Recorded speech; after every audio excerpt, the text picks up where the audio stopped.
Hello, everyone, and welcome to the South Asian Heritage Month 28th Day celebration. I would like to start by wishing Happy Independence Day to my Indian colleagues and peers and friends celebrating the 75th Independence Day in India at this minute, sharp 12 o'clock, where we achieved the midnight independence. And today our topic is going to be explore the diverse identities of South Asian in UK.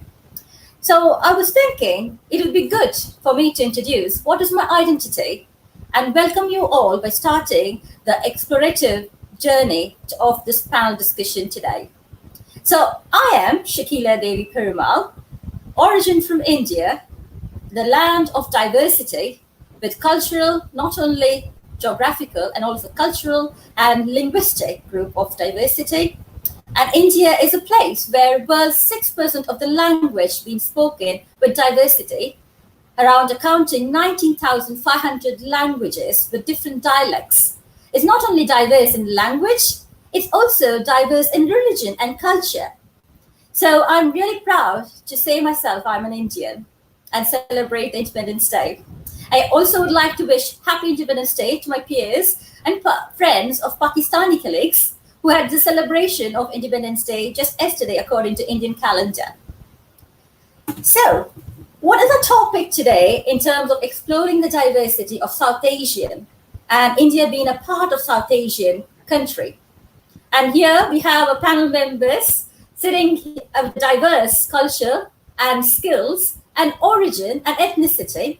And we are going to explore jointly what is our diverse identity here living in UK and how we are being perceived and how we celebrate our values in living in UK. When you talk about the South Asian land, it is an existence where the religion and culture are more interwoven and shapes the traditional beliefs and value system of the people living in that country.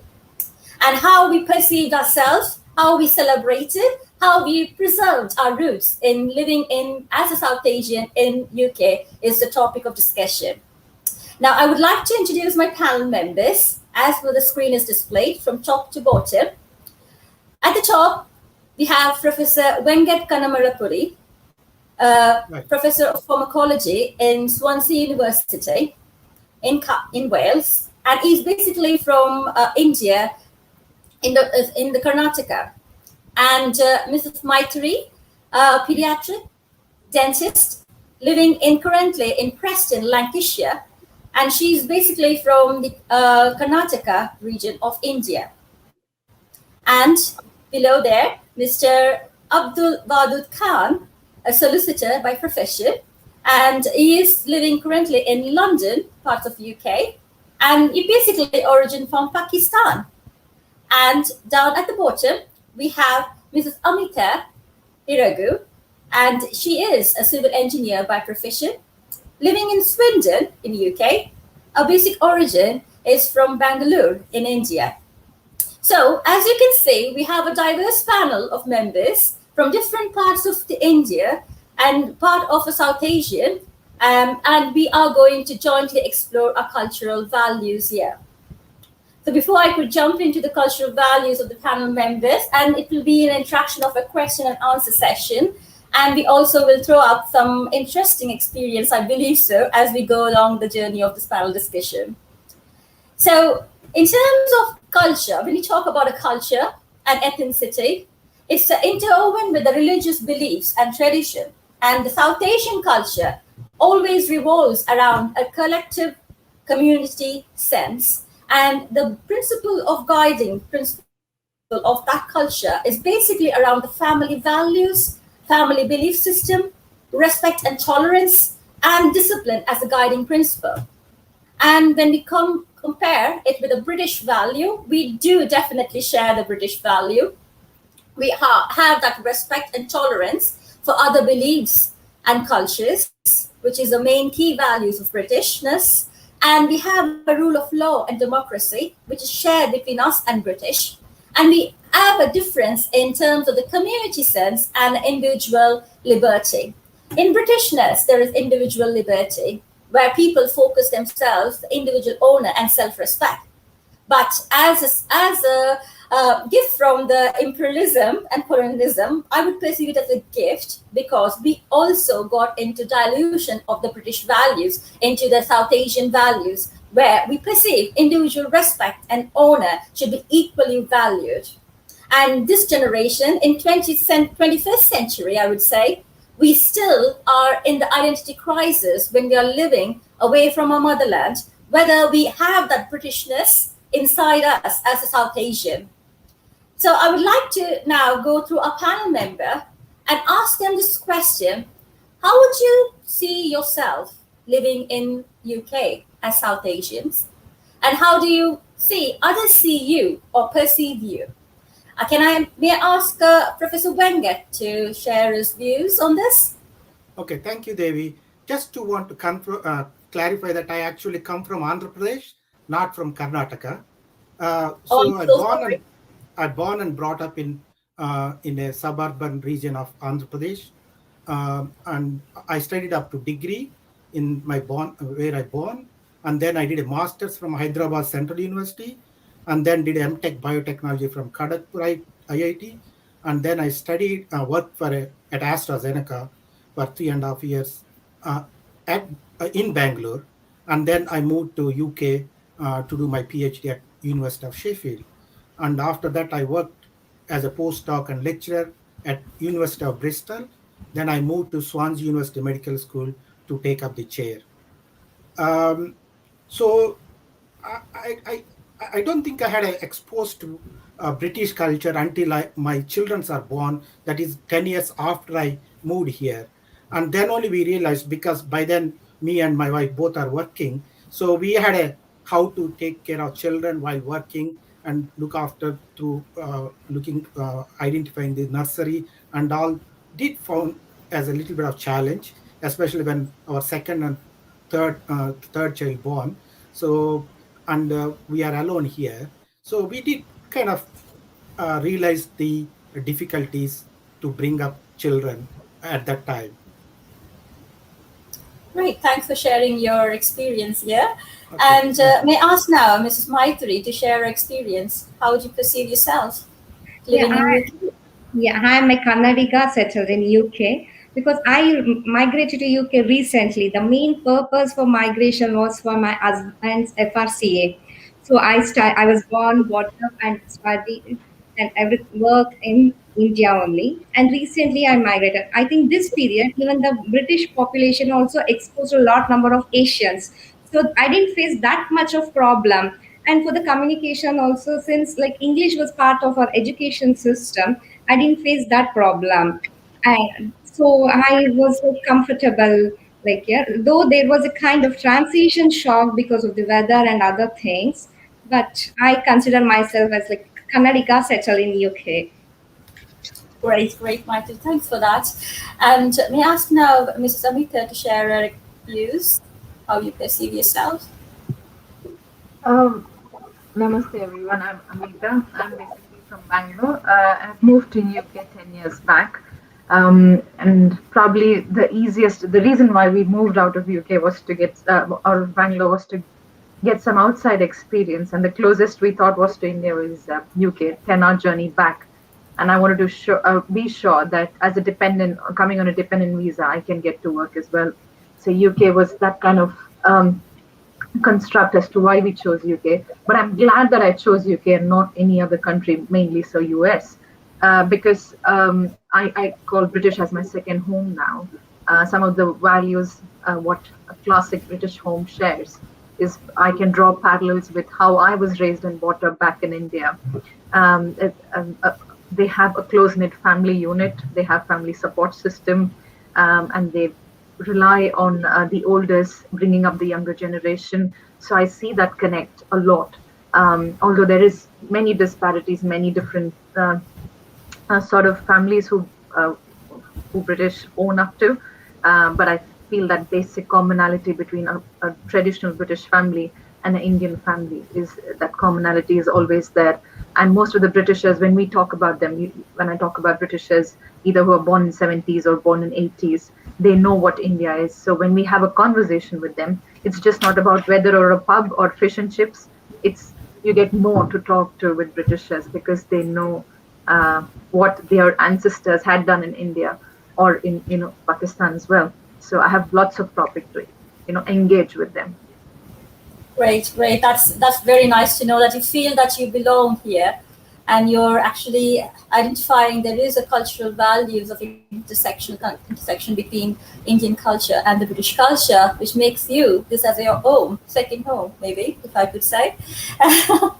Okay, thanks for that. And may I ask now, Mr. Abdul Wahid, just share his views, how you perceive yourself in living in UK.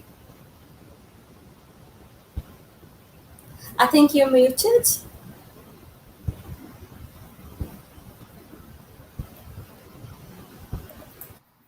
Hello, I'm Abdul Udud Khan, originally from Pakistan. Yes, I born and grew up in Pakistan, moved to UK in 1996. I did my degree and master's from here and then professional qualifications and ultimately qualified as a solicitor and recently set up my own law firm in London. Uh, Being in UK now, it's same as like I was in my back home. I'm quite used to with it, and especially in these days because we have a quite big Asian community, and we don't really feel much difference because we live in a community where, let's say, even the majority is foreigners or maybe the Asians. So taking that into view, so it is not really much, we don't see much difference. But when we actually really go deep into values and when we interact with the native society, when I say native society, I mean the white British who are originally from, say, United Kingdom. So then we do find some differences, but still those differences to me are, I'll say, manageable. They are not something which we cannot live with or which we cannot reconcile with. Even wherever we live, even let's say I'm from Pakistan, even if I'm living in Pakistan or somewhere in India, still there will be some differences with our community groups or other faith peoples. So still people live there and work coexist. Similarly, here we can coexist, and I think so far Asian community is doing well in terms of integration and progressing, but still there are hindrances due to many reasons. Maybe some reasons, sometimes easy to blame others, but I will not fully blame others. To some extent, yes, there is some discrimination, that aspect as well. There are some disadvantages, but at the same time, there are, as an Asian community or a people of Asian origin, there are some faults or some shortcomings from our side as well, which we should really accept. Unless we accept the fault, we cannot correct it. So it is important that when we are talking or when we are discussing this, we really consider both sides of the story to come to right conclusion and to present in a way or to understand in a way which turn out to be a productive. And as it is a South Asian Heritage Month and we are celebrating this, yes, it is important that we keep our heritage, we continue with our culture and traditions. But at the same time, it is also equally important that we are here now. It's a matter of fact. We are here now. Our generations are going to be here. So this is our home. So we have to adapt to the way of life or some traditions or some values from here as well, so we can coexist. If we are too rigid to our understanding, then it causes friction, which I will not recommend anyone to stick to, because friction is never productive. So we are now part of the society. We want to progress here, and we want the society to grow and progress because that will ultimately help us and help our generations. So this is the way I consider to be here, and I want everyone to think in that way. Thank you. I think no, you are muted. Can you hear everyone? Sorry for that.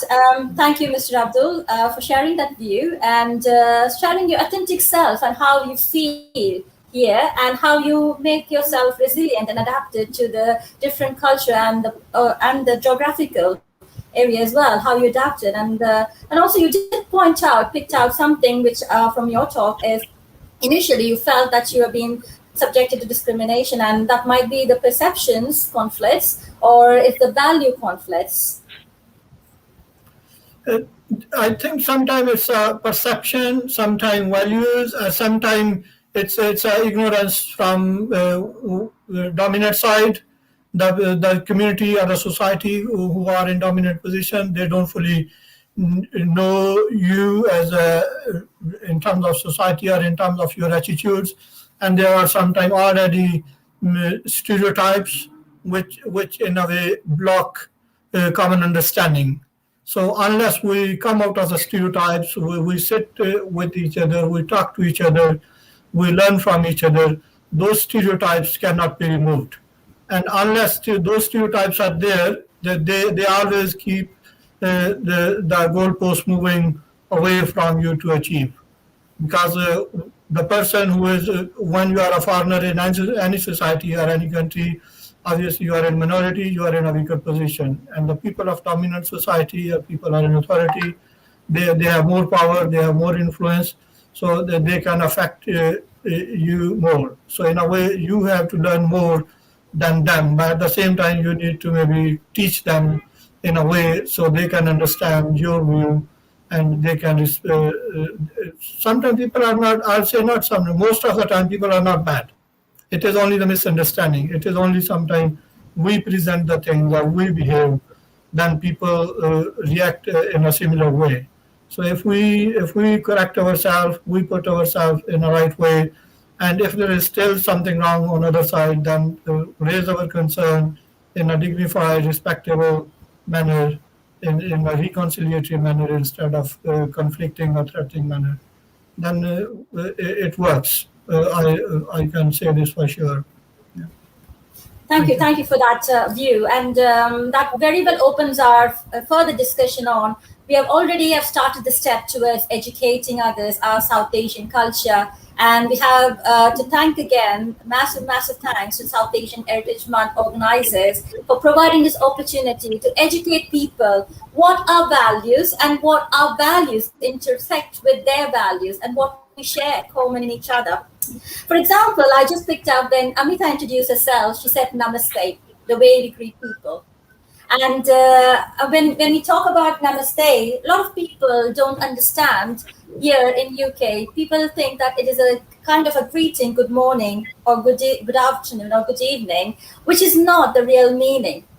And namaste is that a consideration, a concept from Hinduism, the belief system, that your soul and my soul is respectful, and I bow my head to your divine soul. And we put our hands together and bend our head and do the namaste. And how many of them, even ourselves, do the namaste in that way? And it is a point where when we actually try to educate and what we put out there as our behaviors, and people who are not aware of our culture will pick on us and respect in the same way. And anyone else wants to share any other forms of greetings we have in South Asian culture? Yeah, go on, Maitri. Yeah, regarding the stereotype, like it's not only other white people, even we had like before coming to the country, we were considered like, oh, all the whites like either Americans or the British. But after coming to this country, we now appreciate there are so many Europeans are there. We were like called Caucasians, Mongoloids, and like Asians. The same way they here the people they consider all Asians are like the same. For example, like one incident, like initially when I moved, like my neighbors and all, they used to ask me, why don't you wear the hijab or the burkini? So they consider like looking the brown skin, you are like particular group. That's what like once they start realizing, then they now they are aware like so many groups are there. So Yeah, that's why, yeah, like, we have to break our own stereotype. At the same time, now because of the wide internet and the education, Bollywood movies, And now they are assessing, like there are many like subgroups in the Asian, South Asian as well. Yeah, yeah, definitely. Media plays a huge role in actually educating our culture to other people as well, and it is interesting. And also, I'm getting used to the British way of Yes, British way of greeting people, British way yes, of hugging people.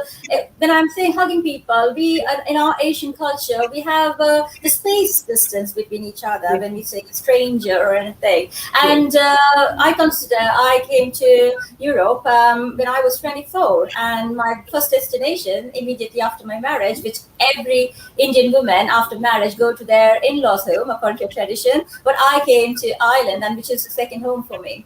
So I started to observe the culture and get into that culture more, where my personalities were more of interacting with the culture, where I liked a lot of views. And when you consider, we as in the Hindu belief system, we have a lot of festivals, and rural Irish people, as there are a lot of festivals, they celebrate everything. So, which is a sense of, which actually integrates a sense of self fulfillment for me and interacting with people. So that's one way of how we actually mingle with the people.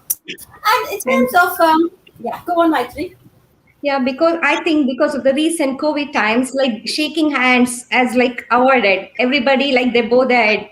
And that's what we, our ancestors, they used to do namaste, like not hugging or shaking hand. Because of the COVID era, like most people avoid the contact by shaking hands. Yeah, So they're yeah, yeah. kind of switching to our culture.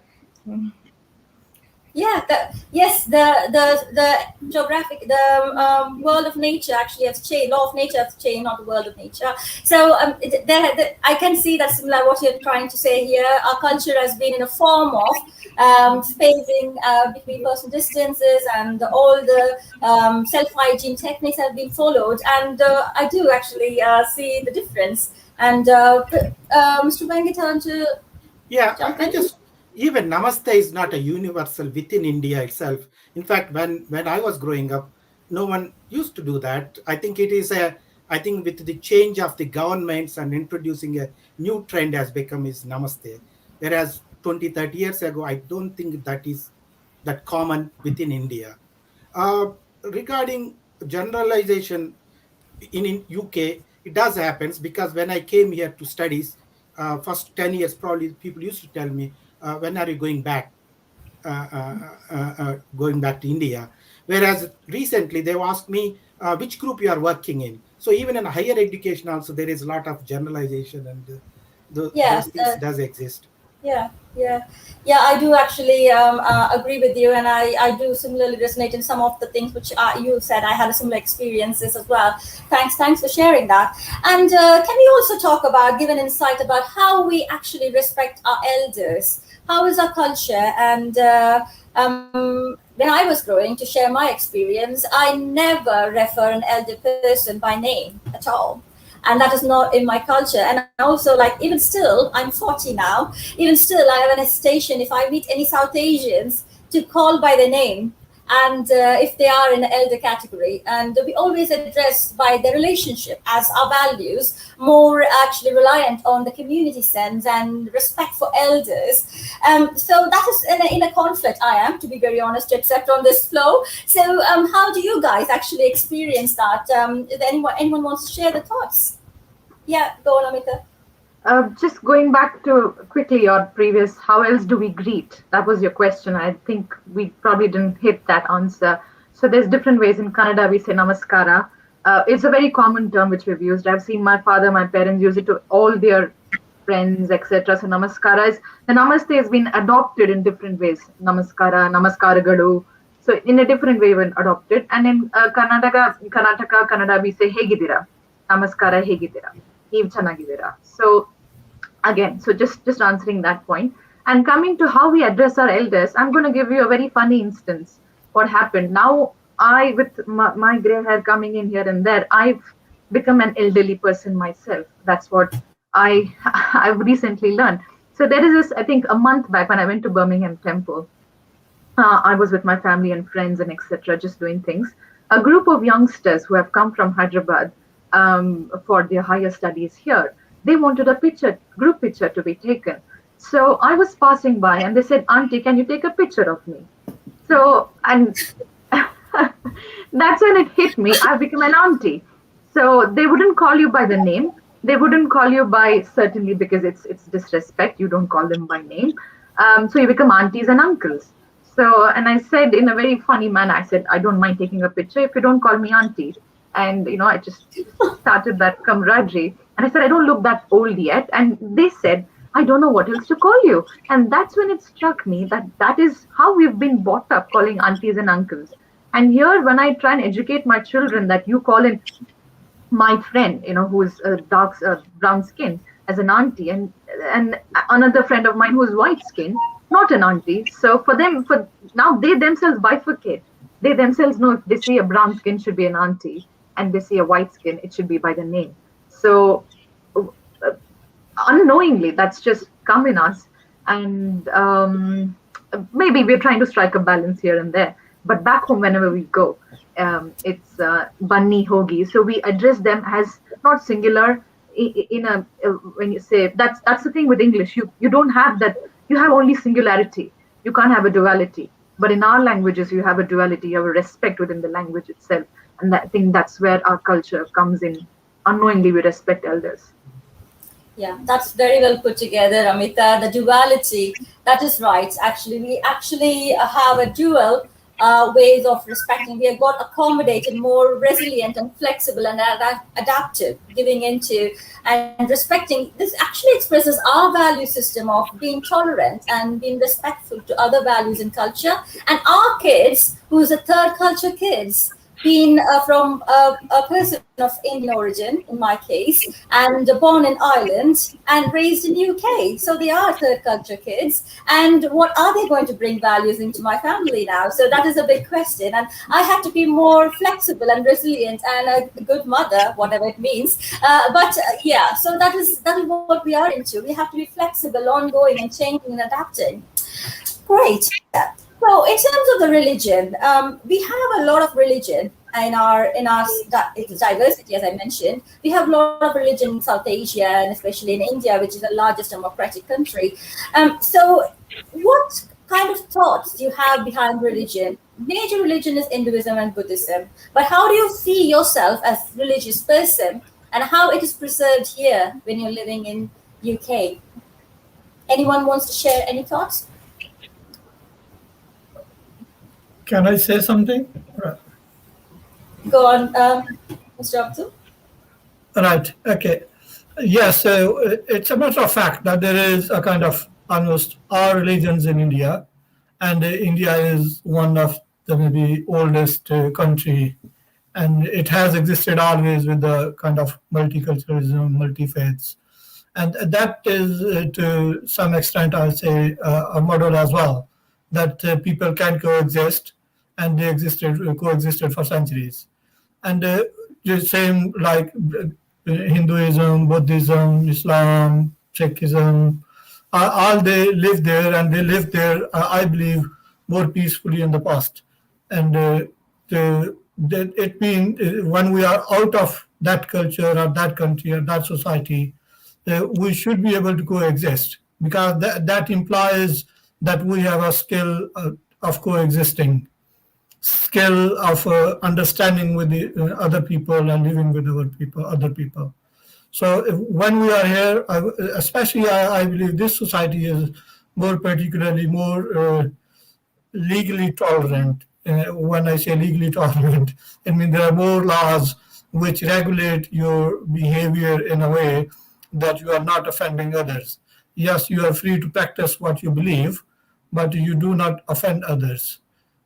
So here we have that more protection than our back home countries, whether it's Pakistan or India or Bangladesh or whichever country or South Asian countries are. Here we have more protection in that sense. That's why sometimes we can see like people of different faith or places of worship of different faith. They are sometimes in the same street, and sometimes they are kind of doing events together here. That happen more commonly here than back home. Like it's a quite rare, I'll say, for different faiths to join in one place of worship and celebrate a one common cause. But here it is quite common. And the people of different faith and different Asian origin They come together, they sit together, and they even talk about different issues which are related to their faith without any problem. So I believe this society is more tolerant, and that is, I'll say, plus point of this society. I'll say I'll give more marks to UK, to the society here than our back home societies. Although we existed there as well, we coexist, we live there for centuries, and people are still living there. But if we compare, we have more protection, we have more flexibility, more freedom here. We can practice more freely than here than what we can do back home. Thank you. Yeah, when I was growing up in 70s and 80s, I think religious tolerance also very good even in India. I didn't see much difference from here and what it used to be in India, though it changed recently. Because when we were growing, we least bothered about religion, because if you take someone from a Tamil Nadu, whether it is a Hindu, Christian, or a Muslim, they all see watch same programs and eat similar kind of food, and also probably they entertained by similar kind of programs. So i think uh, I think only for last decade or so back home the things are changed, whereas before it wasn't the case. Whereas here also I think uh, I don't see that much yeah problem with religion, because nobody cares. That is defined confined to the homes, and outside all are based on our culture, considered as whatever it. Yeah. Yeah. Thank you, Mr. Wenger. Thank you for that. There is a very nice comment here, I believe so. In the UK, South Asian women are labeled in a one-dimensional trope, often portrayed as oppressed, which stems from a Victorian feminist literature. It is frustrating, but my current research aims to challenge this negative presentation. I love that there is much diversity in South Asia, and it's wonderful that although there are different faiths, there are shared values such as respecting elders. Yeah, that's a lovely comment, and that's a true comment as well. And that sounds like we are going in the right direction. And I would like to now show a little video from one of our contributors to the panel discussion, but she was not able to present today. Her name is Mrs. Neetu Sharma, and she herself living in Cardiff and by profession a project manager, and she origin is from Punjab. I would like to bring that video up now. Good evening, everyone. Today, in the few minutes of my time with everyone here, I would like to share my thoughts on my experience with spirituality and the way I looked at it when I came from India, and the differences I saw when I came to live in the UK.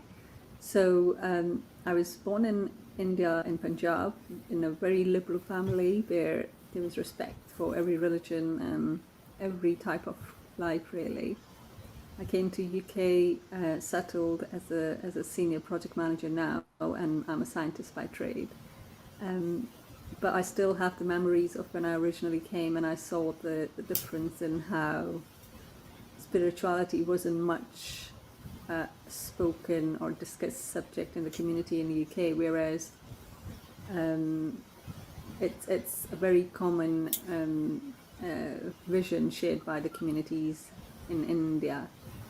And in my perspective, spirituality also includes a respect towards others and how we treat others. So coming back to the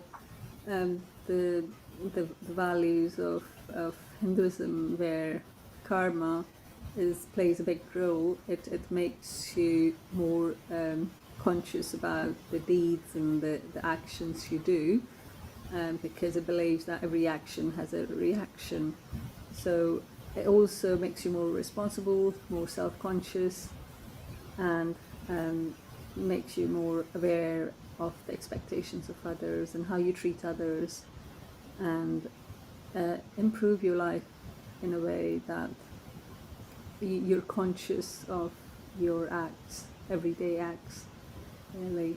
But at the same time, how you treat others and how you live in a community and how you interact, it's the core values are so much related to spirituality in India, whereas when you come to UK, it's not a very common subject of conversation, and it's not something you would talk about at work, which was a bit of difference from what I was used to. But I think it forms for me. I have a very strong spiritual background, being brought up in a very strong spiritual family. So and I've seen the benefits of the belief system and believing in being aware of what you do on an everyday basis. It really helps yourself, it helps the community, and it helps to share that common vision, and it brings you together as a society and creates less differences, really. And I think overall, if we move towards community living, it has a big role to play. So I think if we all respect each other, it's not about starting to believe in spirituality, but it's all about if we can start to respect how other people feel about spirituality or whatever other people carry as in values, it will be a great step to start looking into the values other cultures, other nationals carry, and it will make a huge difference to the society in whatever way we do. And again, I'm talking about spirituality. Other people might have different values if they come from different countries, different religion. But as long as it's about sharing a common vision in a community so that you see each other as part of the community.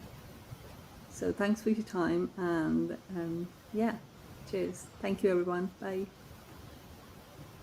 So that's a very interesting thing what Mrs. Neetu was bringing up to the audience here, ourselves including audience to our talk.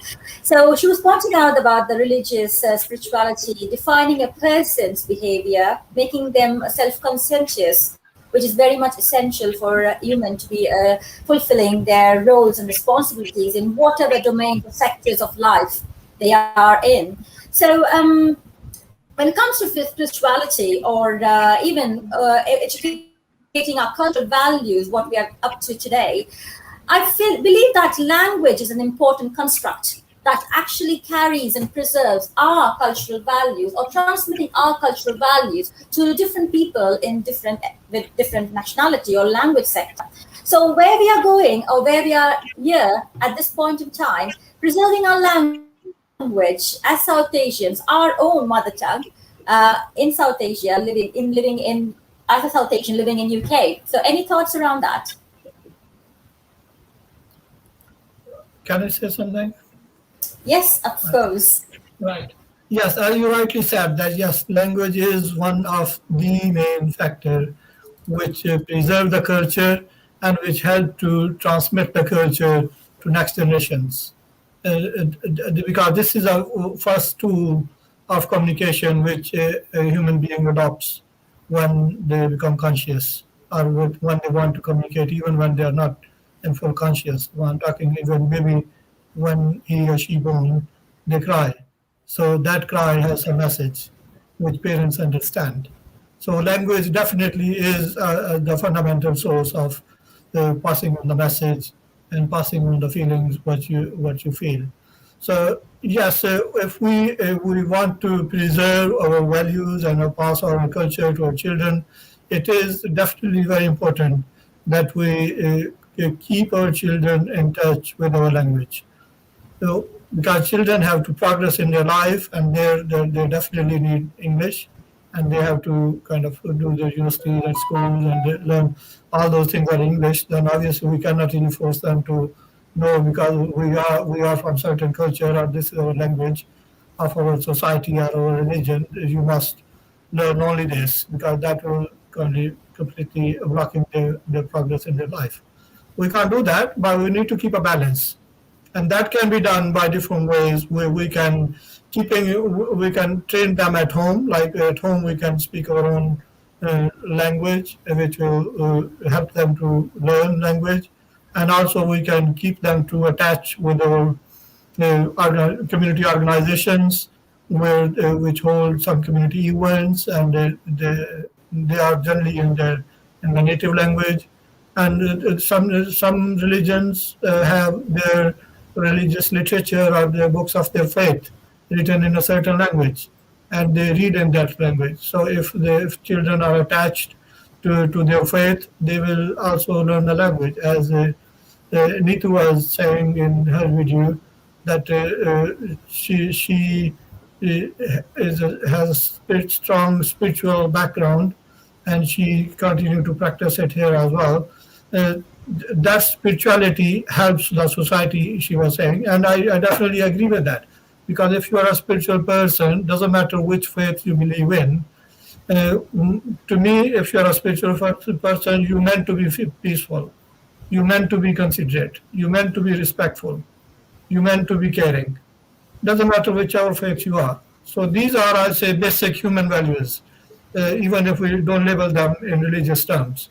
So if we, it doesn't matter, I kind of learn those values, whether I learned that from Islam, whether I learned that from Hinduism, whether I learned from Sikhism or Christianity. But those are, I'll say, the human values, which we should learn and practice and teach our children. And that is also a very important tool to coexist with others. Because if we don't have these values, if we don't have these characters, then we cannot coexist. So yes, I'll come back to the point. Yes, language is the tool which is important, and we should encourage and make our children to learn our language, so they understand. As also Amita was saying, some in our language is there is a duality. We call elders with respect.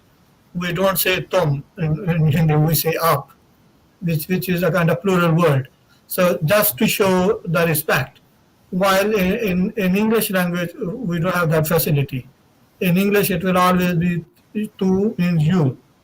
If you say you, it means one person. We cannot say we if we are calling other. So if we mean Very, very well explained. Actually, what I want to add here is when we talk about the religion and language is a very main construct which you very well put together, that we have to have strike a balance between the English and our own language to preserve it.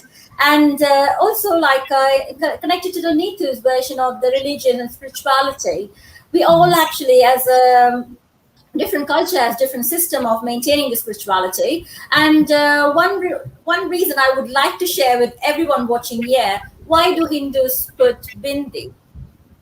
So the bindi is actually a symbol where it is actually put, if you see the position of bindi, it is bit in the center of my forehead, and this is worn by all the young girls or married or unmarried girls, and with the different colors to represent their, express their feelings as well and express the status. And when you talk about the bindi put in the center, it is a sixth chakra which actually increases your sense of self-realization, and it keeps you focused. And most of us, when we go to temple in Hinduism, and as I brought up in Hinduism, I'm just talking more about it, and I equally respect other culture and religion as well. So when we go to temple, we used to put this, and even the priest puts that in our forehead as a symbol that you have attended the temple, the divine is with you, and you are responsible for your deeds, a self-realization. Great. I think like we'll talk more about the religion. And yes, we actually agree here. We have a diversity of religion, and the language is a main thing. We have to open up and educate our cultural values where we are living. Currently, we are living in UK, and that's why we're talking about all this. So how do we actually create Sorry, can I just say one word? Sorry, David, can I say one word about religion? Sorry, language. Language not just for the religion purpose. It is also needed for the society. For example, India is intact because we didn't have a single national language. Had we imposed a single national language, we wouldn't have been a single country. Because similarly, if you take Wales, the way they are reviving their language, you can understand the importance of language, because it's been suppressed for many centuries because of the English influence. Now they are trying to revive it by spending huge amount of money by bringing two language policies. Therefore, language is not just for a religious purpose, but for also to keep society in a more peaceful manner. Yeah, I do agree with you, Professor Vengat, and definitely the societal peacefulness, the coexistence of different diverse people in one society comes with an equal balance with the cultural values as well. So they should that there what we are trying to prove here. Language is very important in the form of transmission of religious values, and also which forms the basis for the cultural traditional beliefs of a person and their behaviors, how we are perceived here. Great. And now, shall we actually move on to the topic of discussing how we are going to break the cycle of cultural diversity and inclusion? So, yes, we are culturally diverse and inclusive, but we are not perceiving in the actions and how we can actually, first of all, we can talk about the biases, what we have within ourselves to self reflect within our culture. What are the biases we are having? There are prescriptive biases and there are descriptive biases. What are the biases from the childhood? As a child growing up at the age of 10, living in a cultural sector, for example, if my child is growing in my family, they would be preached about the value system of the individualism. By the age of 10, the child is actually directed by the ways the family is interacting with a child. And the interaction also creates a power balance between the child and the family members. So, how we can actually balance that and also preserve our cultural values in without any conflict with the British values. Yeah, Maitri, please jump on. Thank you. Yeah, UK is very diverse, like population. You can see on all the different faith people in the same locality, whether in your neighborhood or you can see in the workplace. And like even this country has led us to celebrate all the festivals, even in the public place. For example, we celebrate Diwali, Holi, and like all in the public places. When you're bound to law, nobody troubles you or nobody disturbs you, so we should teach our children like to know the value, the importance of the festivals. In the meantime, they are exposed to so many ethnic groups. The curiosity level keeps building. We should teach the main important thing like respect the other cultures as well. For example, when you're in this country, like we celebrate Christmas. Like I put the Christmas tree. So like we are kind of blending and adapting and like last week I was invited for the Eid party, and like because all this year we had our own set of barrier. After moving to this country, like you make the friends of the same wavelength. That's what like we call the friends here as a family. So we need to follow our culture, and at the same time we should respect other cultures and other values, so that in order to live a peaceful, delightful living. That's what like I believe. Thank you, Maitri. That is well put together, and I do resonate with the same. My living experience as well. The Christmas tree. Yes, I am the first person to put Christmas tree, even in November, even before the December in my house, and also celebrate Halloween. Halloween is a festival which we celebrated widely. Even I was living in Ireland, I just still follow that here as well. And equally, I do celebrate Diwali and other things. Fantastic. So, anyone else want to add the views here before we could actually play another video? Um, yeah, go on, Professor Vengat. Yeah, I think I also believe in university in diversity. Uh, we also celebrate like that Christmas, Halloween, and all other things in addition to Hindu festivals such as Diwali. And in fact, we celebrate Telugu New Year with the local Telugu association. So we do celebrate all of them, and we need to tell our children that we don't have to be isolated. So by celebrating, they can feel themselves a part of the society. Same time, they can also enjoy where they come from by celebrating festivals relevant to our religion and also culture. Yeah, thank you for that. Now, I would like to play another video contributed from Dr. Alpha Danani, and she is a reader in the School of Business in Cardiff University, and she's living in Cardiff as well. So, I would like to bring up that video now, please. Namaste. Thank you for listening to this session. I'm very grateful to Devi Perumal for offering me this opportunity. I'm going to speak very briefly about cultural diversity and humility. this is very much personal reflection and may not really capture the views of the varied and many.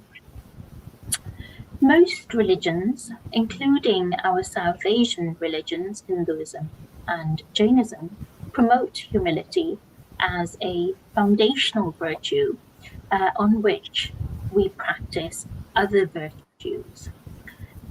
In our religions, we see this coming through in so many stories, for example, the Mahabharata, and this idea of living humbly is so part and parcel of that it's almost embedded into our culture. Having arrived in the UK as an adult, my observation is that humility, in my case, and I think in the case of friends and family as well, has enabled us to fit with ease into the society around us.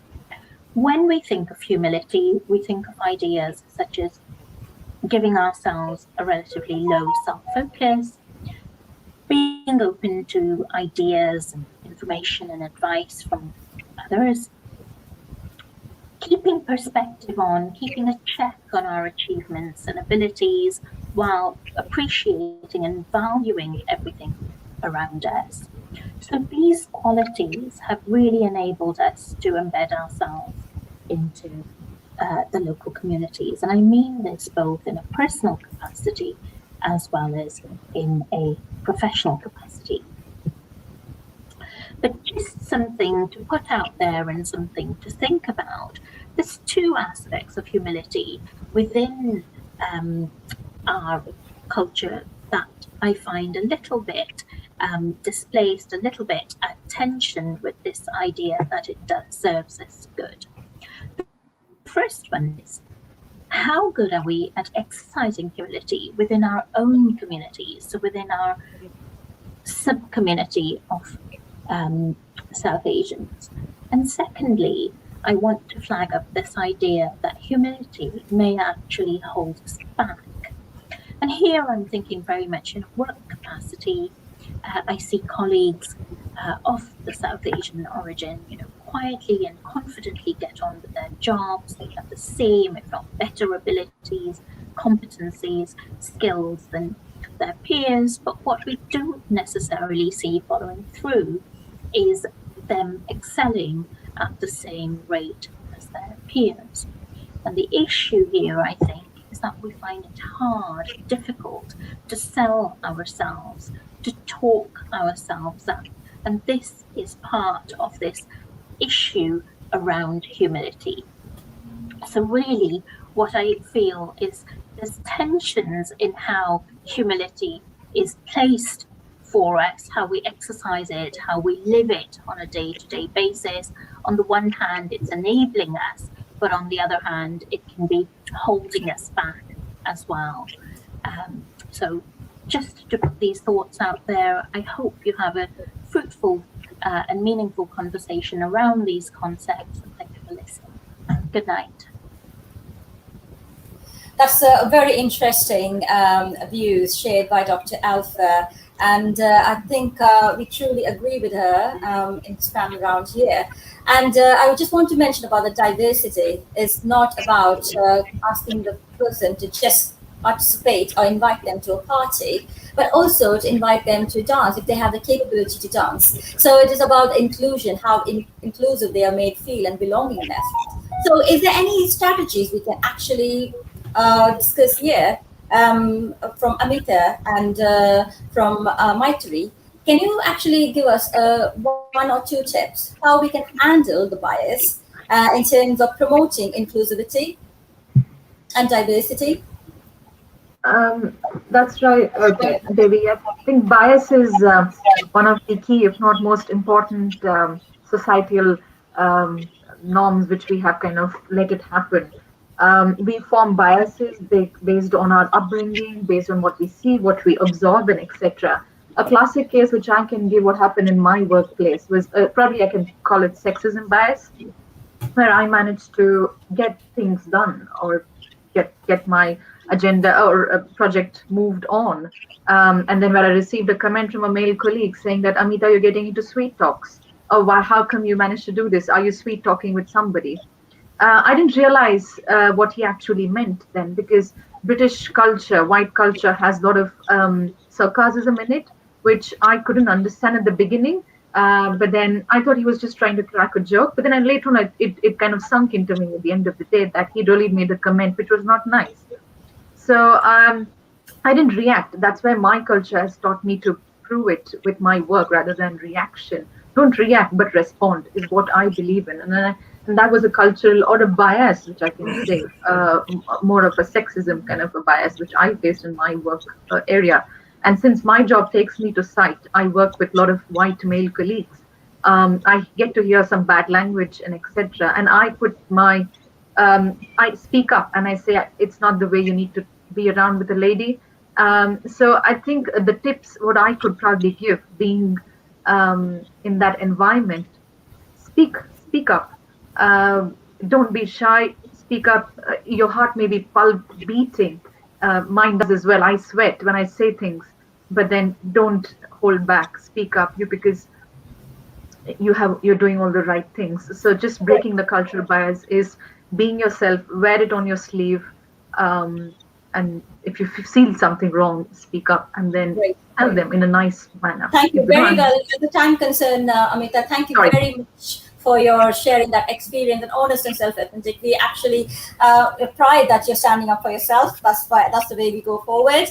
And thank you. I take this opportunity to thank everyone, every panel members here present today, contributing your personal time and being present here to share your own experiences. And I also thank South Asian Heritage Month for providing this opportunity to expose and educate our cultural values and also to share some commonalities. And have a good evening.